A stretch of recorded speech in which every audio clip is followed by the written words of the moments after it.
Alright, so for this exercise, we wanna figure out the sample size, and what we know the confidence interval, we know the desired error, and the standard deviation. Alright, okay, so let's start with it. So this is your problem, and this is your formula that you're going to be using, right? So what we want to do is we want to identify each one of the variables in the formula. All right, so now the 99% confidence interval here, this is where you're going to get the z value, what we call a z alpha over 2. All right, so this is the value 0.18 is the error, so this is going to be your E. And of course, here it was really clear the standard deviation, all right, they mentioned here, so it's going to be 0.43. All right, so this is sigma. All right, so let me do a small graph so you understand better. So what we have a standard normal, is a normal distribution here. Is not standard, but just a normal distribution. We don't even need to know the mean in this case. However, we need to know what is the confidence interval, right? So this is confidence interval, it should be known. All right, and according to your problem is 0.99. all right, so we know this area. All right, great.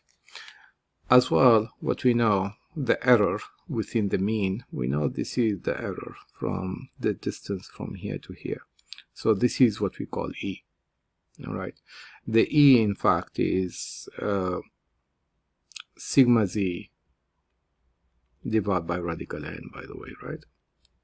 Okay, so now once we figure out the E and we have this one, what we want to figure out, what will be the corresponding z value. So if we were in a z-axis, if we were in a standard normal distribution, all right, what will be the z value here corresponding to this, right? So you know it's symmetrical, right? So this would be 0, and what would be this z value?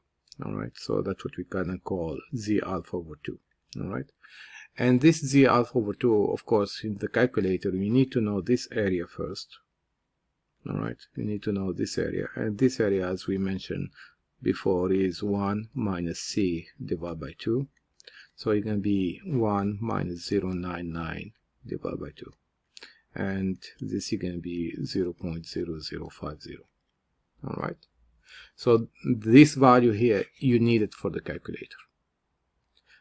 And basically, the two z's here, one of them is going to be negative, and this is going to be positive z alpha over 2. So this is a negative z alpha over 2, and this is a positive z alpha over 2. Now, if I want to do this in the calculator, there is two options. Either I'm going to plug in this and I'm going to get the z negative. I think that's easier. All right, so in order to do this, I'm going to go to second, to another calculator. Second, go to vars, and what I want inverse normal. And there you're gonna, well, this is information from previous question, so you're gonna be 0.0050. Now we're gonna go to the mean. So if I am in a standard mode, all right, standard mode here, the mean will be 0 and sigma is gonna be 1. All right, so because we are talking about z's, right? So z's exist only in standard mode. So you're gonna put 0 for the mean. You're gonna go for sigma, it's gonna be 1, and that's it. You're gonna paste it, enter, and that's gonna be the value minus 2.5758. all right, so this one is gonna be positive 2.5758. so that's how you get the z value that you're looking for. So once you have the z value, I think everything else is done. We know everything else in the formula, so you just have to round your answer to the closest number. And I think the z value that you're gonna choose, it has to be 2 digits, right? So the z value here, you don't want to take the one in the calculator exactly as it is, but you're going to be minus 2.5. Instead of 575, you're going to be 58. So this is what you're going to get from here, and this you're going to get 58 here. All right, so this is the value that you're going to use. So now going back to the formula, let's see, let's try to plug in everything in there. All right, so this is going to be 2.58, that's the z. Sigma is 0.43, and the E, I believe, is 0.18. Once you do that, you're gonna square everything in here. All right, okay, so let's use the calculator. Clear.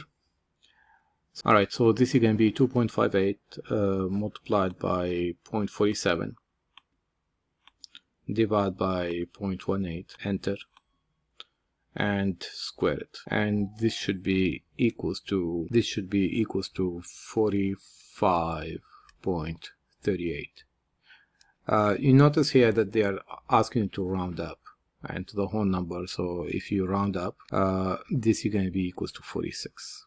All right, so this should be your answer.